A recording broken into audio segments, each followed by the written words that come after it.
প্রিয় ছাত্ররা, P block মৌলের গ্রুপ 15 পর্যন্ত আমাদের হয়েছে এবং গ্রুপ 16-এর হাইড্রাইড পর্যন্ত হয়েছে আগের ক্লাসে। আজকে হবে oxides of group 16 elements, oxide যৌগ। তো এদের মনোক্সাইড, ডাইঅক্সাইড, ট্রাইঅক্সাইড এবং হেপ্টোক্সাইড 4 রকমের অক্সাইড হতে পারে। মনোক্সাইড, ডাইঅক্সাইড,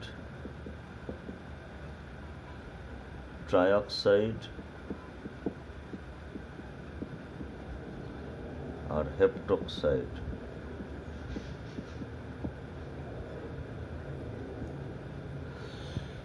তবে মনোক্সাইড, হেপ্টোক্সাইড সবার নেই এবং এগুলো অতটা গুরুত্বপূর্ণ নয়। গুরুত্বপূর্ণ হচ্ছে ডাইঅক্সাইড এবং ট্রাইঅক্সাইড। সালফারের ডাইঅক্সাইড SO2, সেলেনিয়ামের SiO2, টেলুরিয়ামের TiO2 আর পোলোনিয়ামের PO2। আর ট্রাইঅক্সাইড SO3, ACO3, TiO3। পোলোনিয়ামের ট্রাইঅক্সাইড হয় না, কারণ ট্রাইঅক্সাইডের জারণ অবস্থাটা +6 জারণ অবস্থা পোলোনিয়ামের ক্ষেত্রে অস্থায়ী। এর আগের দিনে আলোচনা করা হয়েছে। তো তাহলে এই ডাইঅক্সাইড আর ট্রাইঅক্সাইডের মধ্যেও আবার বিশেষ করে সালফার ডাইঅক্সাইড এবং সালফার ট্রাইঅক্সাইড বিশেষ করে আলোচনা করতে হবে। তো প্রথমে দেখো তাহলে সালফার ডাইঅক্সাইড। সালফার ডাইঅক্সাইডের প্রস্তুতি আমাদের দরকার নেই, বা ডাইঅক্সাইড বা ট্রাইঅক্সাইড প্রস্তুতিগুলো কয়টা এখানে করতে হয় না। মেনলি এদের গঠন আর জারক বিজারক ধর্ম বা জারণ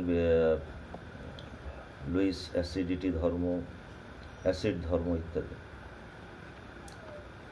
তো সালফার ডাইঅক্সাইডের স্ট্রাকচার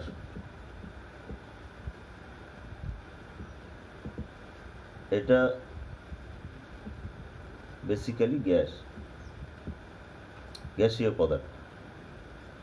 সালফার ডাইঅক্সাইড অণুগুলোর মধ্যে দুর্বল ভ্যান ডার ওয়ালস আকর্ষণ বল কাজ করে বলে এই হচ্ছে গ্যাসীয় পদার্থ। স্ট্রাকচার জানতে গেলে আমাদের সালফারের হাইব্রিডাইজেশন জানতে হবে। হাইব্রিডাইজেশন অফ সালফার কত হবে, সেটা আমাদের যে ফর্মুলা আছে সেই ফর্মুলা দিয়ে যদি করা যায় দেখা যাবে sp2 সংকরায়ন। sp2 সংকরায়ন এবং লোন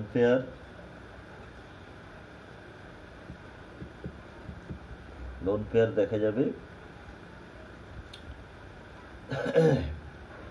তোমার একটা লোন পেয়ার থাকছে। তাহলে সালফারের 16টা ইলেকট্রন উপরে,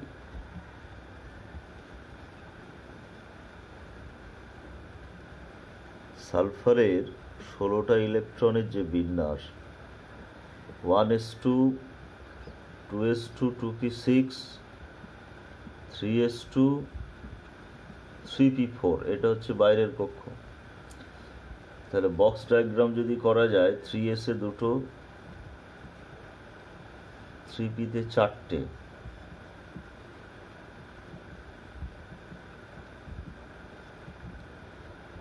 আর 3d খালি আছে।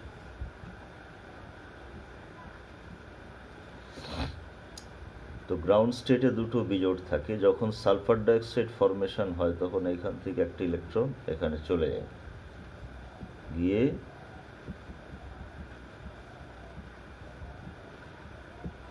এটা হয়ে গেল 3টে বিজোড় আর এখানে একটা, 4টে বিজোড়।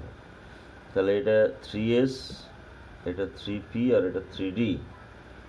তো সংকরায়নটা sp2 সংকরায়ন কিভাবে হচ্ছে? এখানে একটা s আর দুটো p নেওয়া হচ্ছে, sp2 সংকরায়ন। তাহলে তিনটে অরবিটাল হাইব্রিডাইজ হলো, তিনটে হাইব্রিড অরবিটাল হলো sp2। তার মধ্যে একটা হাইব্রিড অরবিটালে লোন পেয়ারটা থাকবে, আর বাকি দুটো হাইব্রিড অরবিটালে দুটো আনপেয়ার্ড ইলেকট্রন থাকবে। এই দুটো আনপেয়ার্ড ইলেকট্রন দিয়ে দুটো অক্সিজেনের সঙ্গে সিগমা বন্ড হবে।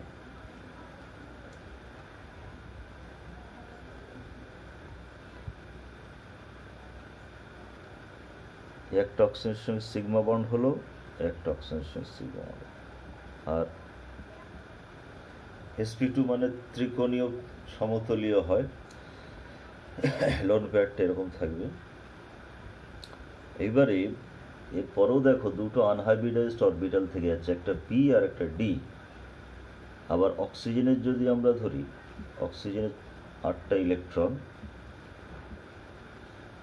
1s2 2s2 2p4। এর ক্ষেত্রেও 2s এ দুটো জোড়বদ্ধ অবস্থায় আছে, আর পিতে 4টের মধ্যে দুটো বিজোড় আছে। তাহলে একটা দিয়ে তো এর সঙ্গে সিগমা বন্ড করলো, আর একটা এর থেকে যাচ্ছে পিতে। এই পি আর এর আনহাইব্রিডাইজড পি দুটো মিলে একটা পাই বন্ধন হবে, যেটাকে বলা হবে পি পাই। অর্থাৎ সালফারেরও পি অরবিটাল এবং অক্সিজেনেরও পি অরবিটাল দিয়ে পাই বন্ধন হলো। তো এটা একটা অক্সিজেনের সঙ্গে হয়ে গেল। এবার আর একটা অক্সিজেনের সঙ্গে sp2 হাইব্রিড অরবিটাল দিয়ে একটা সিগমা বন্ড হয়েছে, একটা অক্সিজেনও একটা ইলেকট্রন দিয়ে সিগমা বন্ড করেছে, তারও একটা থেকে যাচ্ছে। তাহলে এর পি অরবিটাল আর এখানে সালফারের ডি অরবিটাল আছে, সেটা দিয়ে আর একটা পাই বন্ধন হবে। এটা কিন্তু ডি পাই পি পাই হবে, ডি পাই পি পাই। সুতরাং সালফার ডাইঅক্সাইডের যে গঠন, সেই গঠনে দেখা যাচ্ছে sp2 সংকরায়ন, কিন্তু একটা লোন পেয়ার আছে, সেজন্য এর গঠনটা হয়ে গেল angular or V shaped, V আকৃতি বিশিষ্ট। এবং সালফার ডাইঅক্সাইডের দুটো ডাবল বন্ড আছে অক্সিজেনের সঙ্গে, কিন্তু সেই দুটো ডাবল বন্ডের মধ্যে দুটো যে পাই বন্ড আছে, সেই পাই বন্ড দুটো কিন্তু আলাদা আলাদা ওভারল্যাপে হচ্ছে। একটা পি অরবিটালের সঙ্গে পি অরবিটালের ওভারল্যাপ, আর একটা পি অরবিটালের সঙ্গে ডি অরবিটালের ওভারল্যাপ। এখন যেহেতু আমরা জানি যে পিপি ওভারল্যাপের যা স্ট্রেংথ, পিডি ওভারল্যাপের স্ট্রেংথ সমান নয়, আলাদা আলাদা হয়ে যায়। তো সেক্ষেত্রে তাহলে সালফার ডাইঅক্সাইডে দুরকম বন্ধন দৈর্ঘ্য থাকা উচিত। সালফার ডাইঅক্সাইডে SO2 should have two different types of SO bond, but practically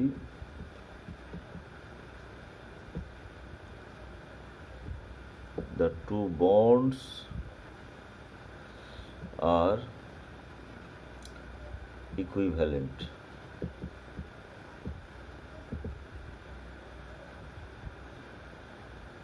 দুটো বন্ধন সমতুল্য, অর্থাৎ বন্ধন শক্তি, বন্ধন দৈর্ঘ্য ইত্যাদি সব সেম। এটা কি কারণে হচ্ছে?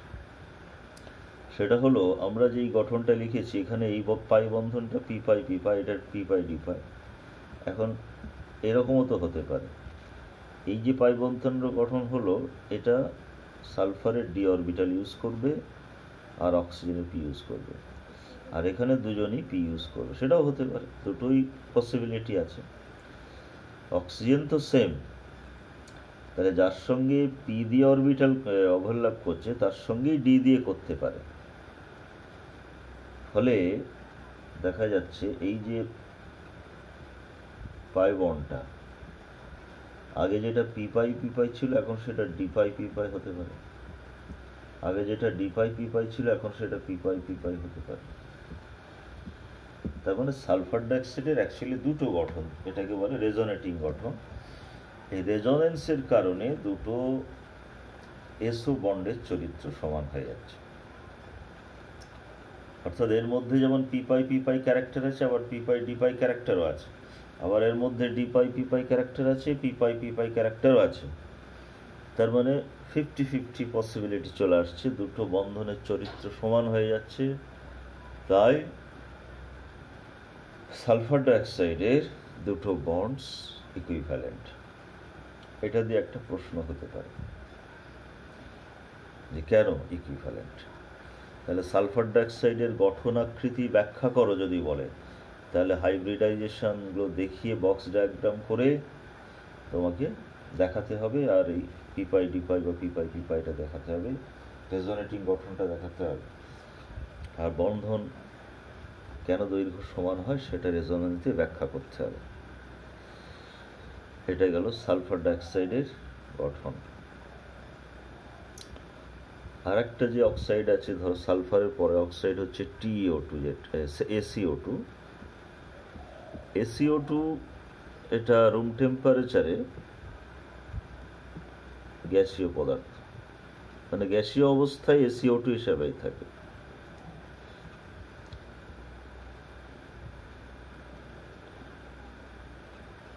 SiO2 remains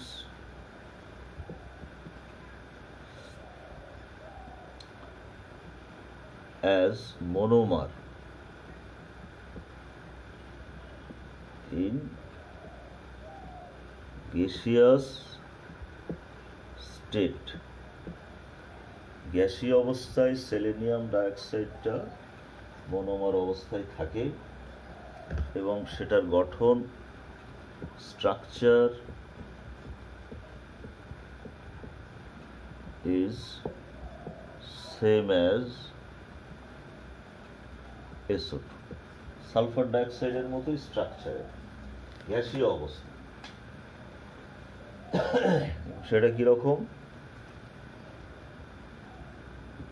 যেমন আমরা করেছি সালফার ডাইঅক্সাইডে দুটো ডাবল বন্ড আর এখানে একটা লোন পেয়ার। কিন্তু কঠিন অবস্থায় এটা আবার পলিমারিক চেন হয়ে যায়। But in solid state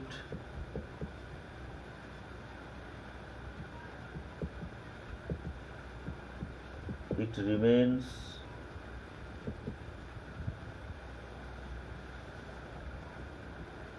as polymeric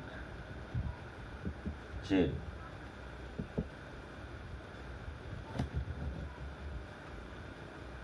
তখন গঠনটা এরকম হয়ে যায়, ধরো এই অক্সিজেন সেলেনিয়াম,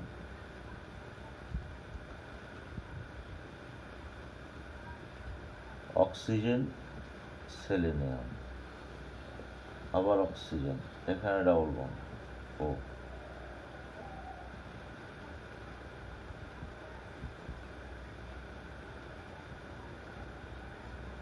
এইভাবে। এই দুটো না দেখালেও হবে। অর্থাৎ সেলেনিয়াম ডাইঅক্সাইডের একটা অক্সিজেনের ডাবল বন্ড ভেঙে পলিমারিক চেনটা তৈরি হচ্ছে।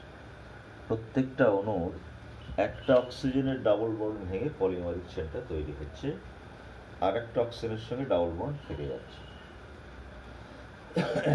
তো এইভাবে থাকে।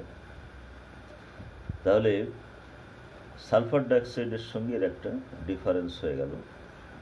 এটার কারণ হচ্ছে যত আকার বেড়ে যায় পাই বন্ড ফরমেশনের প্রবণতা কমে যায়, সেজন্য ওরা ওই সিঙ্গেল বন্ড দিয়ে পলিমারিক হওয়ার চেষ্টা করে।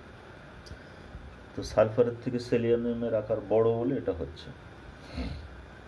তাহলে সালফার ডাইঅক্সাইড সেলেনিয়াম ডাইঅক্সাইড হলো, আবার TiO2 যেটা বা PiO2 এরা কিন্তু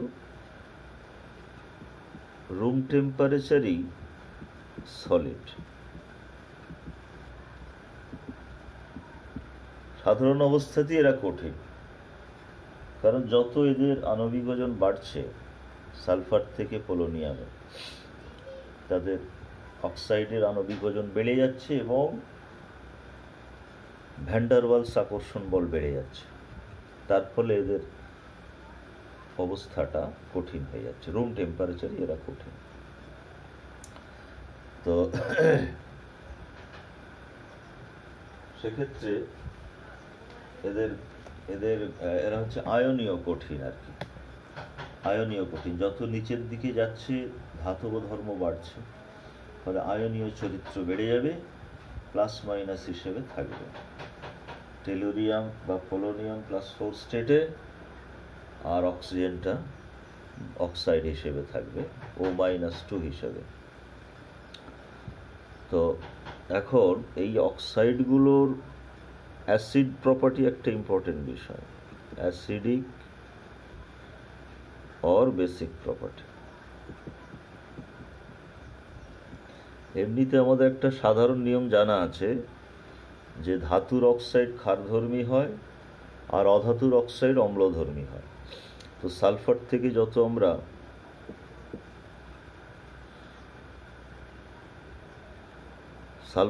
যত আমরা পোলোনিয়ামের দিকে যাব, আমরা ধাতব ধর্ম কি পড়েছি, ধীরে ধীরে বাড়তে থাকে। পোলোনিয়াম ধাতু, তাহলে সালফার হচ্ছে অধাতু, সালফারের অক্সাইডটা আম্লিক হবে, অ্যাসিডিক ক্যারেক্টার, অ্যাসিডিটি সালফার ডাইঅক্সাইডের সবচেয়ে বেশি হবে, যেহেতু সালফার সবচেয়ে বেশি অধাতু। তারপরে আসবে সেলেনিয়াম ডাইঅক্সাইড, তারপরে আসবে টেলুরিয়াম ডাইঅক্সাইড, তারপরে শেষে হচ্ছে পিওর। তো এই দুটো হচ্ছে অ্যাম্ফোটেরিক, উভধর্মী। যেহেতু এদের মধ্যে অধাতব চরিত্র কমে যাচ্ছে, ধাতব চরিত্র আসছে, সেই জন্য এরা উভধর্মী।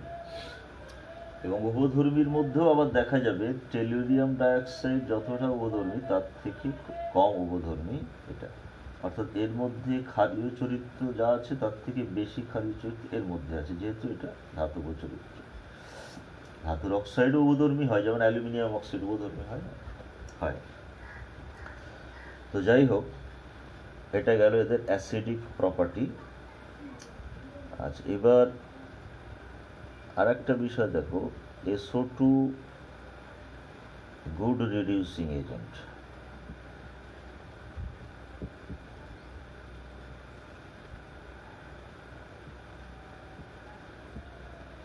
আবার TiO2 যদি আমরা ধরি, oxidising agent.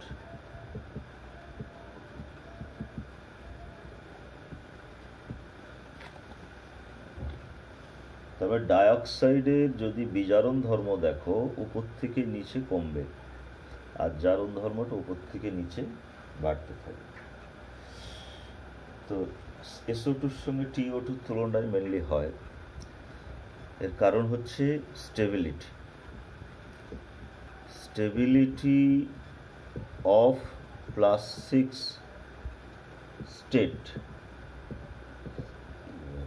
Sulphur greater than tellurium. সালফারের +6-এর স্টেবিলিটি বেশি আর টেলুরিয়ামের থেকে। তাহলে সালফার কি করবে, সালফার ডাইঅক্সাইডে তো +4 স্টেটে আছে, ডাইঅক্সাইডে সবাই +4 স্টেটে আছে। তাহলে সালফার ডাইঅক্সাইড +4 থেকে +6-এ চলে যাবে, তাতে করে নিজে জারিত হলো, অপরকে বিজারিত করলো, অর্থাৎ বিজারক দ্রব্য হিসেবে আচরণ করলো। ভাইরাস TiO2 যেহেতু টেলুরিয়ামের +6 স্টেটটা অবস্থাটা স্থিতিশীল নয়, সেজন্য ওর +6-এ যাওয়ার প্রবণতা বেশি থাকবে না। ও +4 থেকে 0-র দিকে আসতে চাইবে বা +2-তে আসতে চাইবে, সেই জন্য ও নিজে বিজারিত হবে, অপরকে জারিত করবে। তাহলে জারণ অবস্থার স্থিতিশীলতা দিয়ে আমরা এদের জারণ ধর্ম বা বিজারণ ধর্ম ব্যাখ্যা করতে পারি। ঠিক আছে, তাহলে এটা গেল ডাইঅক্সাইডের ব্যাপারে কিছু তুলনামূলক আলোচনা।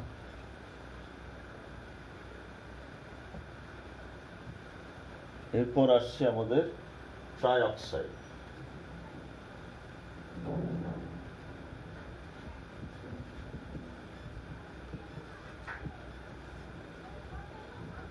ট্রাইঅক্সাইড SO3, ACO3, TiO3, তিনটে ট্রাইঅক্সাইড। পোলোনিয়ামটার হয় না ট্রাইঅক্সাইড। তো এখানেও আমাদের বেসিক্যালি সালফার ট্রাইঅক্সাইড সম্পর্কে ডিটেলসটা জানতে হবে। এটা হচ্ছে তোমার ঠিক ওইভাবে আমরা বক্স ডায়াগ্রাম করে যেভাবে সালফার ডাইঅক্সাইডের করেছি সেইভাবে আমাদের ট্রাইঅক্সাইডটাও, সালফার ট্রাইঅক্সাইডটাও করতে হবে।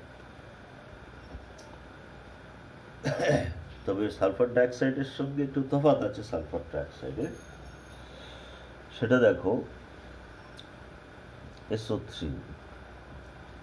এও কিন্তু রুম টেম্পারেচারে গ্যাসীয় পদার্থ, এবং SO3 হিসেবেই থাকে। এবং তখন স্ট্রাকচারটা কীরকম হবে? স্ট্রাকচার জানতে গেলে হাইব্রিডাইজেশন জানতে হবে। এখানেও হাইব্রিডাইজেশন অফ সালফার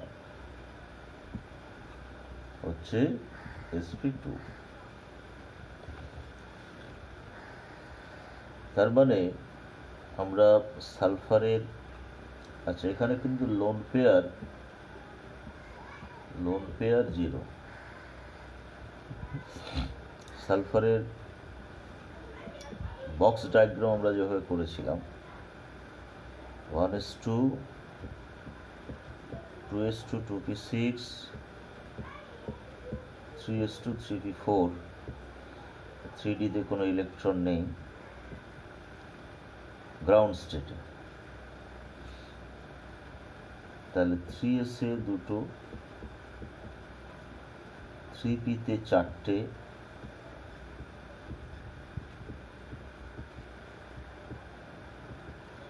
আর D-তে কোনো ইলেকট্রন নেই গ্রাউন্ড স্টেটে।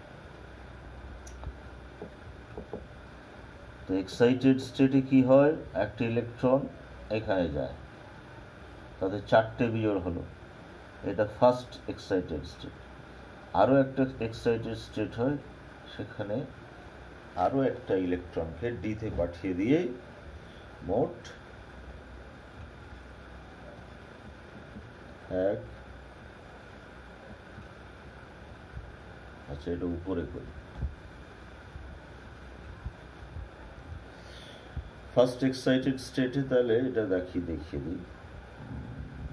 ফার্স্ট এক্সাইটেড স্টেটে তোমার 4টে বিজোড় হলো, P-তে 3টে আর D-তে 1টা,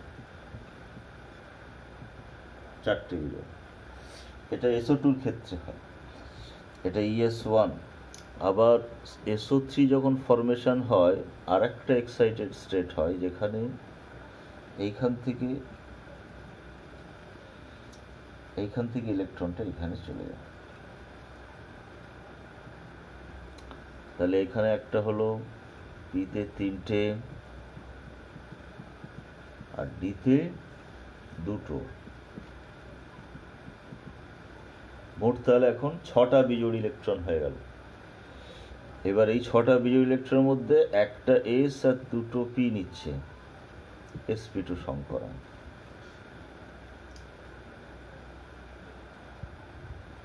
হলো। 3টে ইলেকট্রন বাকি থেকে যাচ্ছে। তাহলে 3টে sp2 যে সংকরণ হলো, মানে 3টে হাইব্রিড অরবিটাল হলো। সেই 3টে হাইব্রিড অরবিটালে একটা করে ইলেকট্রন আছে, এবং সেই 3টে হাইব্রিড অরবিটাল দিয়ে 3টে সিগমা বন্ড হলো অক্সিজেনের সঙ্গে। এখানে কোনো লোন পেয়ার থাকছে না।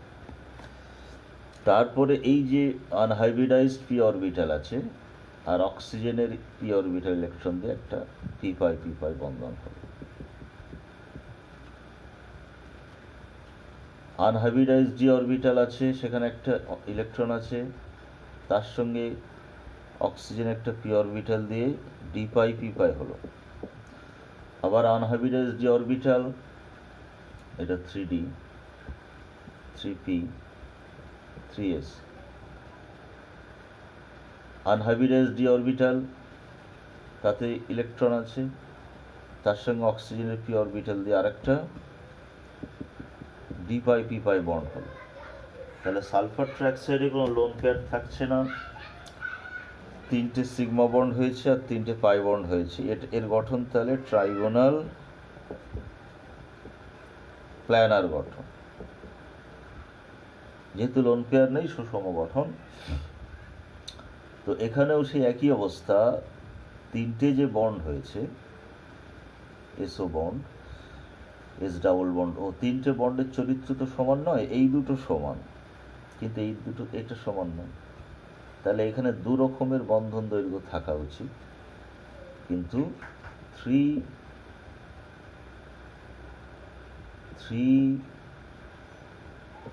SO bonds in SO3 are equivalent। Sulphur ট্রাইঅক্সাইডের 3টি SO বন্ড হচ্ছে সমতুল্য।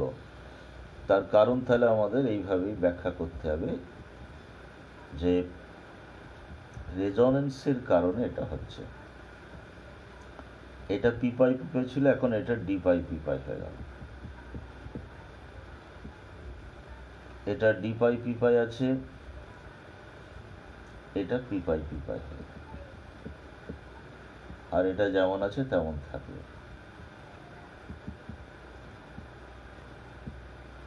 একটা গঠন হলো। আর একটা গঠন,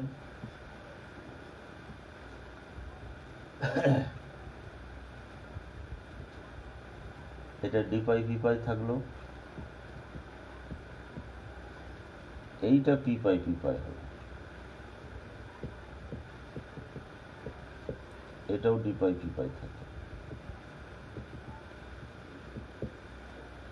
তাহলে প্রত্যেকটা বন্ড দেখো, একবার পি পাই পি পাই হচ্ছে আর দুবার ডি পাই পি পাই হচ্ছে। একবার পি পাই পি পাই, দুবার ডি পাই পি পাই। একবার পি পাই পি পাই, দুবার ডি পাই পি পাই, প্রত্যেকটা বন্ড। তাহলে প্রত্যেকটা বন্ডের চরিত্র সেম হয়ে গেল। তার ফলেই কি দাঁড়াচ্ছে, 3টে SO বন্ড ইকুইভ্যালেন্ট হয়ে যাচ্ছে। এটা দিয়ে একটা প্রশ্ন আসে। তাহলে সালফার ট্রাইঅক্সাইডের গঠনাকৃতি ব্যাখ্যা করো, এটা একটা কোশ্চেন। যেমন সেখানে বক্স ডায়াগ্রাম করে হাইব্রিডাইজেশন করে ট্রাইগোনাল প্ল্যানার গঠন দেখাতে হবে।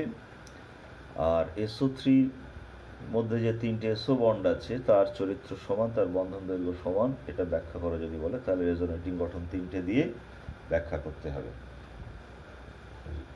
আচ্ছা, এবার এটা গ্যাসীয় অবস্থায় আমরা সালফার ডাইঅক্সাইডের গঠনটা করলাম, ট্রাইগোনাল প্ল্যানার গঠন। কিন্তু কঠিন অবস্থায় আবার এটা ট্রাইমার হিসেবে থাকে, বলয়াকার ট্রাইমার হিসেবে থাকে। দুভাবে থাকতে পারে, একটা ট্রাইমার আর একটা সরল রৈখিক পলিমার। এটা জাস্ট একটু জেনে রাখা ইনফরমেশন হিসেবে। তো in solid state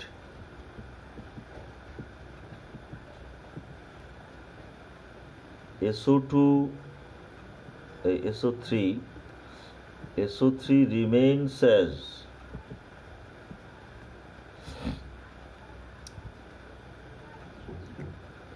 cyclic trimer and linear polymer।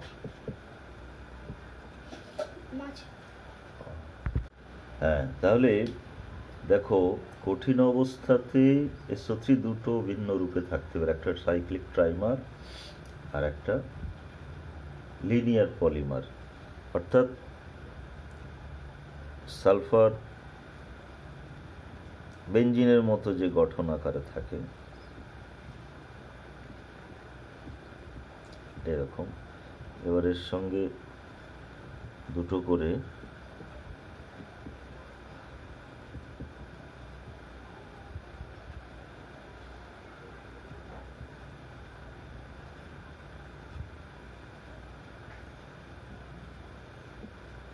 তার মানে একটা অক্সিজেনের সঙ্গে যে ডাবল বন্ড সেটা ভেঙে গিয়ে ওই চেনটা তৈরি হচ্ছে, বলয়টা তৈরি হচ্ছে। আর লিনিয়ারিক যখন হচ্ছে তখন সেখানে ওই একই ব্যাপার,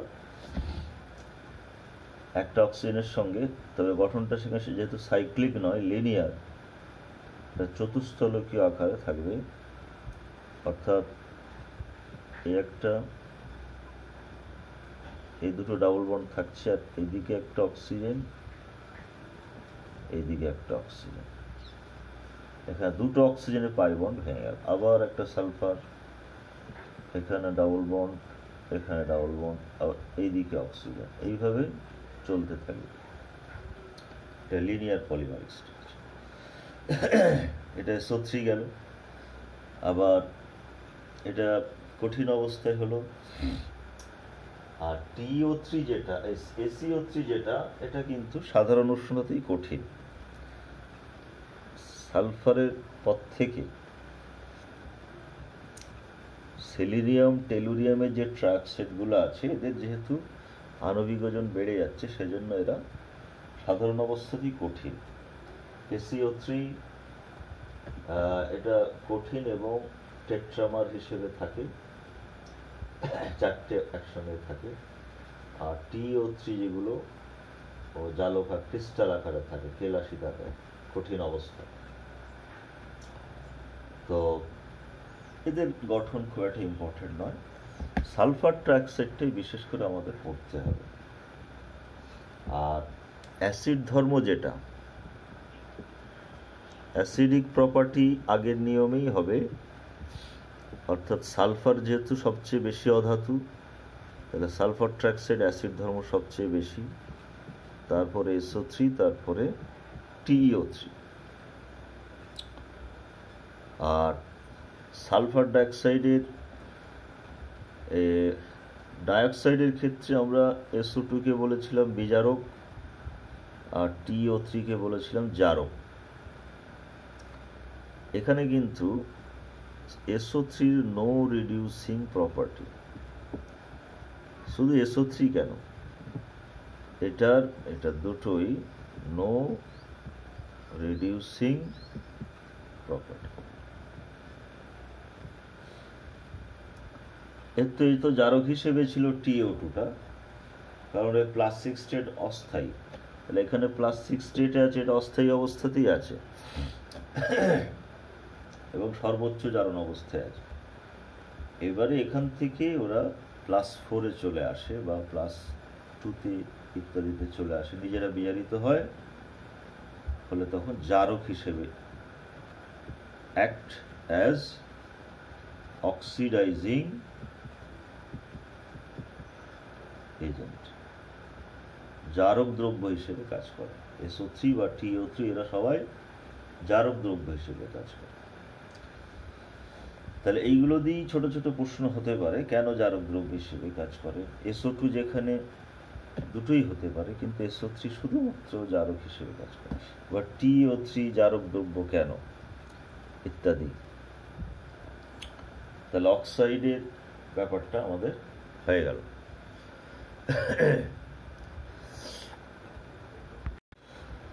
এরপর দেখো হ্যালাইডস,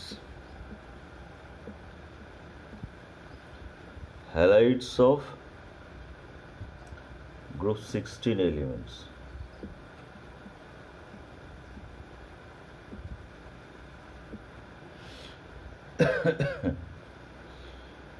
তো গ্রুপ 16-এর 4 রকমের হ্যালাইড হয়। মোনোহ্যালাইড,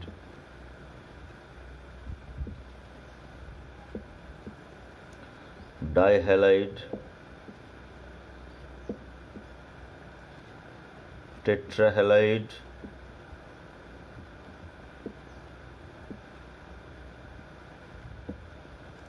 হেক্সাহ্যালাইড।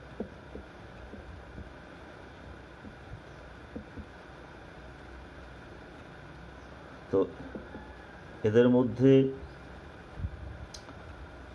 মোনো মিন্স একটা হ্যালোজেন নিয়ে যে হ্যালাইড, সেটা মোনোহ্যালাইড।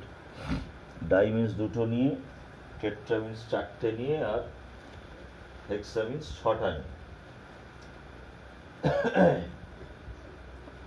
তো মোনোহ্যালাইড এর একমাত্র অক্সিজেনের যেটা ধরো ফ্লোরিনকে নিয়ে আছে O2F2, এটা আমরা হ্যালোজেনে গিয়ে কিছুটা আলোচনা করব, এখানে দরকার নেই।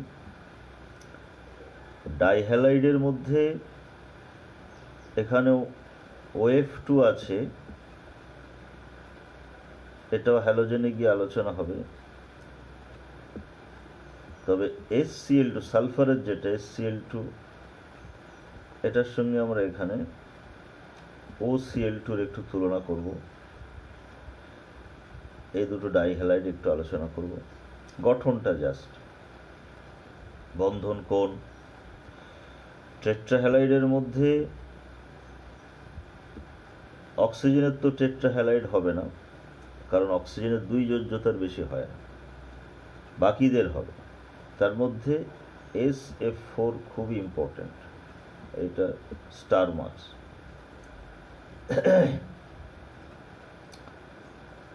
আর বাকি ACF4 বা এগুলো ACCl4 ইত্যাদি আছে, ওগুলো অত গুরুত্বপূর্ণ নয়। এটা স্ট্রাকচার এবং এর লুইস ক্ষারক ধর্ম, লুইস অ্যাসিড ধর্ম, আর্দ্র বিশ্লেষণ ইত্যাদি সব কিছু এখানে করতে হবে। আর হেক্সাহ্যালাইডের মধ্যে হেক্সাহ্যালাইড একমাত্র ফ্লুরাইড দিয়ে হয়, অন্য কোনো হ্যালোজেন দিয়ে হয় না।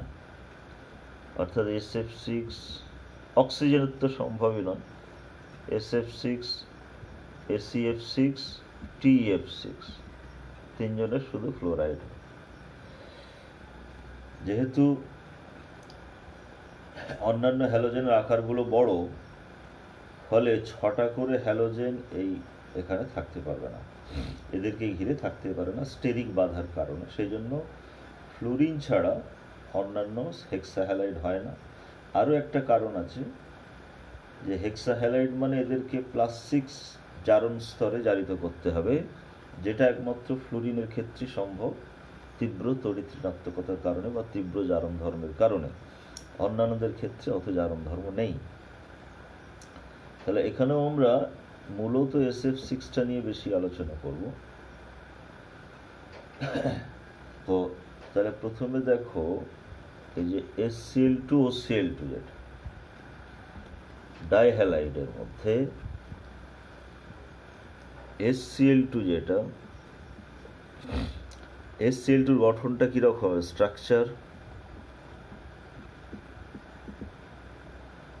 স্ট্রাকচার মানে হাইব্রিডাইজেশন জানতে হবে।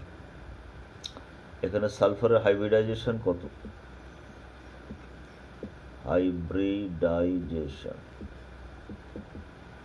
এটা পরিষ্কার দেখো, সালফারের বাইরের পক্ষে 6টা ইলেকট্রন, 6টা ইলেকট্রনের মধ্যে 2টো দিয়ে ক্লোরিনের সঙ্গে 2টো সিঙ্গেল বন্ড করে 2টো লোন পেয়ার থেকে যায়। এবার 2টো সিগমা বন্ড, 2টো লোন পেয়ার, sp3 সংকরায়ন হবে। লোন পেয়ার হচ্ছে 2টো। sp3 সংকরণটা আমরা H ফর্মুলা দিয়েও করতে পারি, H সমান ½ into V plus X minus C plus A, half into V মানে সালফারের বাইরের কক্ষে ইলেকট্রন 6টা, সালফারকে ঘিরে একযোজী পরমাণুর সংখ্যা 2টো, কার্বন এই ক্যাটায়নের আধান 0, অ্যানায়নের আধান 0। তাহলে 8-এর 2 মানে 4, 4 মানে sp3 সংকরণ হবে। আর লোন পেয়ার বের করা হয় H minus X minus D দিয়ে। Hটা 4 হলো, X এর মান 2 আগেই বসানো হচ্ছে, D 0, তাহলে 2টো লোন পেয়ার। তাহলে sp3 সংকরণ 2টো লোন পেয়ার। তার মানে সালফার, ক্লোরিন, ক্লোরিন আর 2টো লোন পেয়ার হলো। OF2 তাই হবে।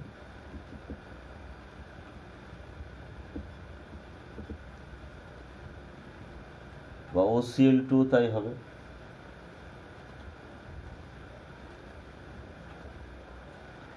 OCl2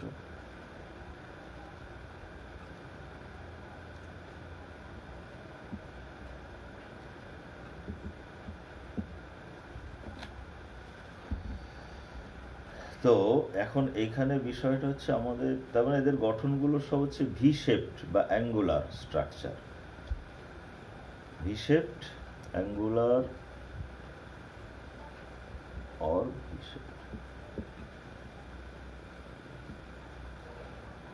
তো এদের বন্ড অ্যাঙ্গেল তুলনা করা হয়, প্লাস তার সঙ্গে জলের সঙ্গেও এদের তুলনা করা হয়।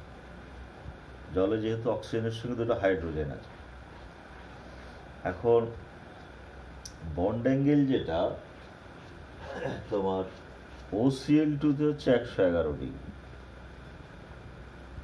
HCl2 103 ডিগ্রি, আর OF2 বন্ড অ্যাঙ্গেলটা হচ্ছে তোমার, এটা দাও একটু দেখে নি ডেটাটা, OF2 হচ্ছে OF2 103 ডিগ্রি, এটা 103 ডিগ্রি। আর জলের সঙ্গে তুলনা করা হয় এদের, জল OHH 104 degree, 104 degree 28 minute 4.5 degree.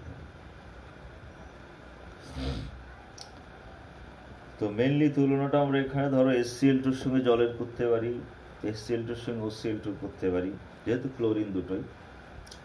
তাহলে এই দুটোর যে আমরা তুলনা করছি, এটার 103 ডিগ্রি, এটার 111 ডিগ্রি, কি করে হল? HCl2 সঙ্গে OCl2 তুলনাটা আগে দেখো, এটা ভার্সাস এটা। ভেস্পার তত্ত্ব দিয়ে এখানে কি ব্যাখ্যা করা যায়? সালফার হচ্ছে এখানে কেন্দ্রীয় পরমাণু, অক্সিজেন কেন্দ্রীয় পরমাণু। এখন ভেস্পার তত্ত্ব বলছে যে কেন্দ্রীয় পরমাণু তড়িৎ ঋণাত্মকতা বৃদ্ধি পেলে বন্ড অ্যাঙ্গেল বেড়ে যায়। যেহেতু সালফারের থেকে অক্সিজেনের তড়িৎ ঋণাত্মকতা বেশি, সেই হিসেবে ওর বন্ড অ্যাঙ্গেল বেড়ে গেছে। তো বেড়ে গেলে কতটা বাড়বে? একটু বেশি বাড়ুক, কিন্তু 111 হয়ে গেছে। এখানে আরো একটা কারণ আছে, সেটা হচ্ছে ক্লোরিনের এই যে OCl বন্ডের মধ্যে একটা দ্বিবন্ধন চরিত্র আছে। ক্লোরিনের ডি অরবিটাল ফাঁকা আছে, আর অক্সিজেনের লোন পেয়ার আছে। এই লোন পেয়ারটা ক্লোরিনের ডি অরবিটালে ডোনেট হয়ে এখানে একটা ডাবল বন্ড হতে পারে, আবার এর সঙ্গেও হতে পারে, যে একজনের সঙ্গেই হবে একবার। তো তার মানে এখানে একটা ডাবল বন্ড ক্যারেক্টার আসছে। ভেস্পার তত্ত্বেই বলা হচ্ছে যে সিঙ্গেল বন্ডের সঙ্গে সিঙ্গেল বন্ডের যে বিকর্ষণ, তার থেকে ডাবল বন্ড সিঙ্গেল বন্ডের বিকর্ষণ বেশি হয়। সুতরাং এই বিকর্ষণের জন্য বন্ড অ্যাঙ্গেলটা অনেক বেড়ে গেল। তাহলে HCl2 বনাম OCl2 যদি আমরা তুলনা করি, আমরা দুটো জিনিস দিয়ে ব্যাখ্যা করব বন্ড অ্যাঙ্গেল কেন বেশি। একটা হচ্ছে ইলেকট্রোনেগেটিভিটি অফ সেন্ট্রাল অ্যাটম, আর একটা হলো multiple bond, that is double bond. আবার জলের সঙ্গে যদি তুলনা করা হয় HCl2-কে, এর একটু বেশি হয়ে যাচ্ছে কেন? সেখানেও আমরা তড়িৎ ঋণাত্মকতা দিয়ে ব্যাখ্যা করতে পারবো। অক্সিজেনের তড়িৎ ঋণাত্মকতা সালফারের থেকে বেশি, তাই এখানে বন্ড অ্যাঙ্গেল একটু বেশি হয়ে গেল। এনিওয়ে, এটা গেল ডাইহ্যালাইড এর একটা বিষয়, একটু তুলনা। এরপর যেটা টেট্রাহ্যালাইড, SF4 যেটা বলছে, SF4টা খুবই গুরুত্বপূর্ণ। SF4 এর গঠন কি হবে, স্ট্রাকচার?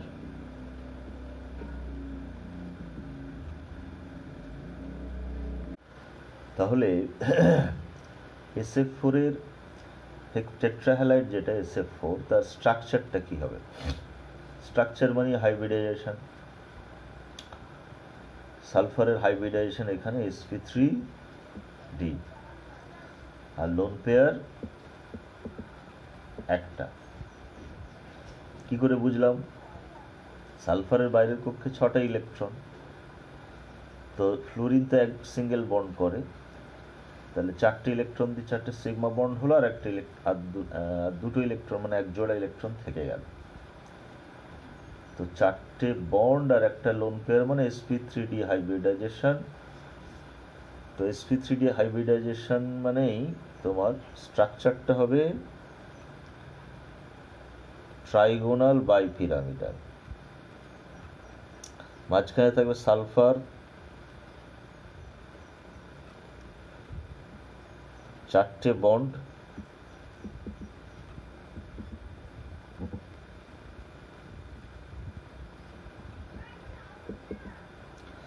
এখন লোন পেয়ারটা আমি এইখানে দেব।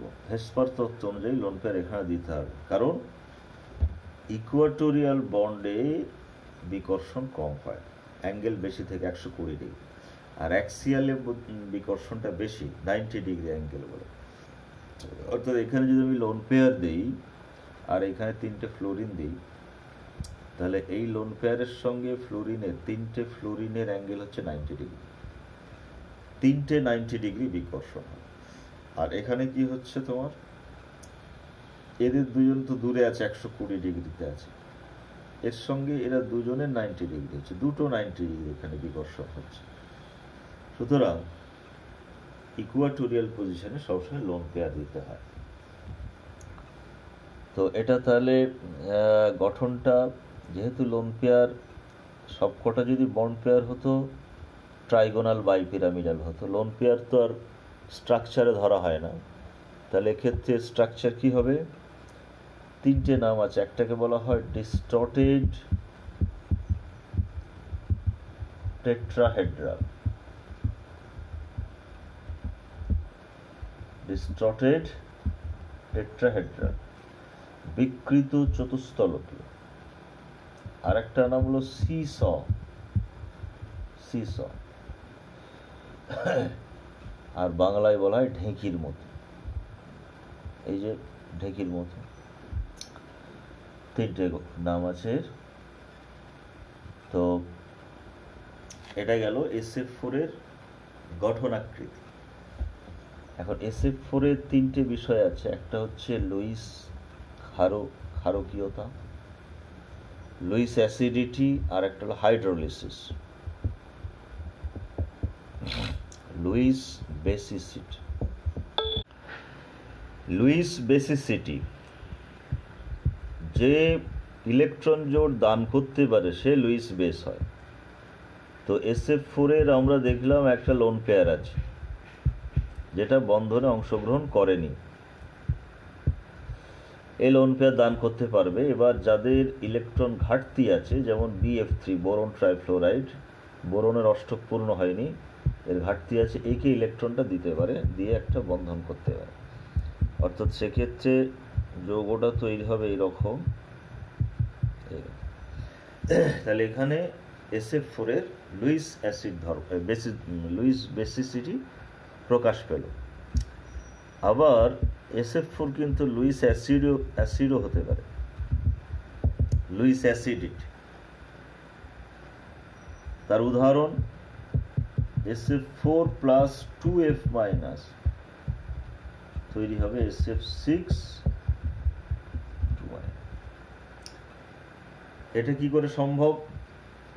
সালফার SF4 এ সালফারের বাইরের কক্ষে অলরেডি 10টা ইলেকট্রন হয়ে গেছে, অষ্টক সম্প্রসারণ হয়ে গেছে। এছাড়াও আরো 2টো F মাইনাসের থেকেও ইলেকট্রন নিতে পারছে। তার মানে সালফারের এখানে ইলেকট্রন সংখ্যা বাইরের কক্ষে 8-এর থেকে অনেক বেশি হয়ে যাচ্ছে। তো যেহেতু ওর ফাঁকা ডি কক্ষক আছে, সুতরাং ও ইলেকট্রন জোড় অ্যাকসেপ্ট করতে পারে এবং অষ্টক সম্প্রসারণ করতে পারে, তাই SF4 লুইস অ্যাসিড হিসেবে আচরণ করতে পারে। তাহলে SF4 এর লুইস বেসিসিটির উদাহরণ দাও বা কেন পারে, SF4 এর লুইস অ্যাসিডিটির উদাহরণ দাও বা কেন লুইস অ্যাসিড, দুটো প্রশ্ন এখান থেকে। আর SF4 এর আদ্র বিশ্লেষণ হয়, হাইড্রোলিসিস।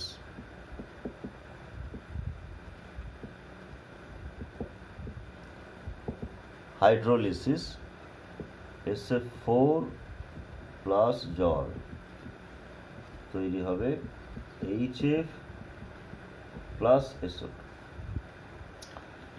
তো আর্দ্র বিশ্লেষণ মানে জলের সঙ্গে বিক্রিয়া। তো জলের সঙ্গে বিক্রিয়া করতে পারছে কেন, আর বিক্রিয়া করলে কি হয়, বিক্রিয়াটা তো দেখানো হলো। কেন করতে পারছে? সালফারের SF4 এর সালফারের কোঅর্ডিনেশন হচ্ছে 4 বা যোজ্যতা 4। তো সালফারের তো সমযোজ্যতা 6 পর্যন্ত হয়, তাহলে ও আরও বন্ড করতে পারে। তো হাইড্রোলিসিস মানেই জলের লোন পেয়ার সালফারকে দান করে অক্সিজেন থেকে। যেহেতু অক্টেট সম্প্রসারণ করতে পারে, কোঅর্ডিনেশন নাম্বার বাড়াতে পারে 4 থেকে, তাই জলের সঙ্গে বন্ধন করে আর্দ্র বিশ্লেষণ হয়ে যায়। তাহলে 3টে বিষয় আমরা SF4 4টে বিষয় পড়লাম। একটা হচ্ছে গঠনাকৃতি, একটা লুইস অ্যাসিডিটি, একটা লুইস বেসিসিটি এবং একটা হাইড্রোলিসিস। SF4টা ইম্পর্টেন্ট, ভালো করে পড়ে রাখতে হবে। এরপর হেক্সাহ্যালাইড। হেক্সাহ্যালাইড আগেই বলা হয়েছে একমাত্র ফ্লোরিন দিয়ে হয়। ফ্লোরিন দিয়ে হয় SF6,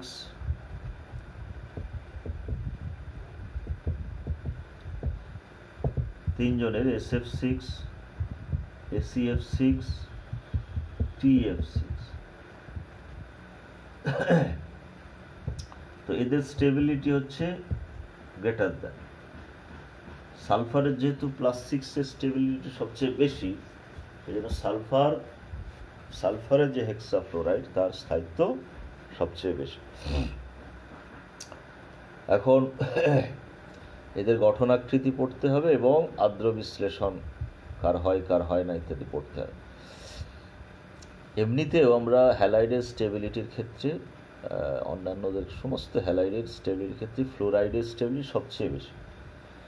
ক্লোরাইড, ব্রোমাইড, আয়োডাইডের থেকে ফ্লোরাইডের স্টেবিলিটি সবচেয়ে বেশি। সেটা মোনোহ্যালাইড হোক, ডাইহ্যালাইড হোক, টেট্রা হোক, হেক্সা হোক, যাই হোক।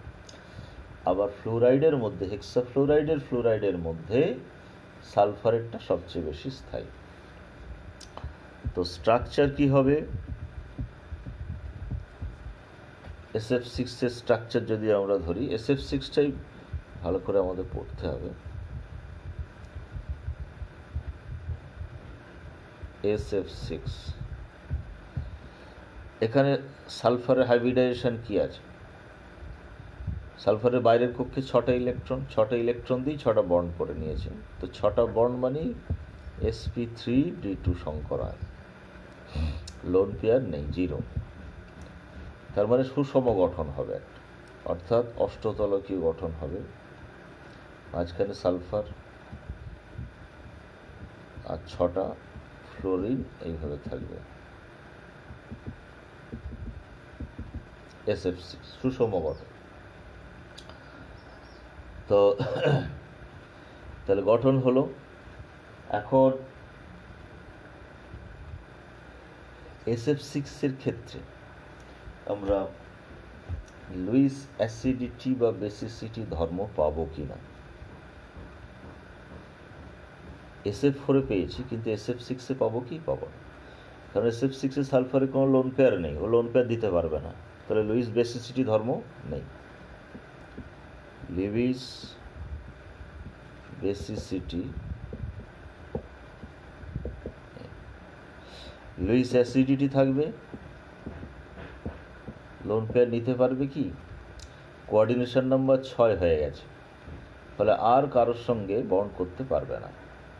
সালফারের সে ক্ষমতা নেই, তাহলে এটাও হচ্ছে না। হাইড্রোলিসিস হবে কি?